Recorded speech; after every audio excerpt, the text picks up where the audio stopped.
Magluto na po tag cookies, guys.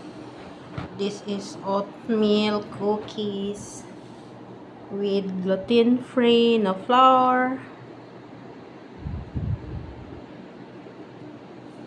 Para medyo healthy daw.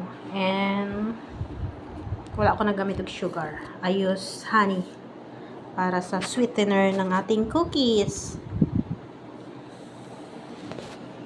Very easy lang, kaya ni siya imuon, guys.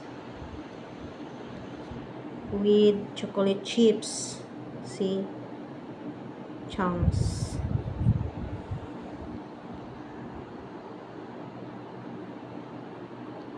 And that's it. Thank you for watching. Bye.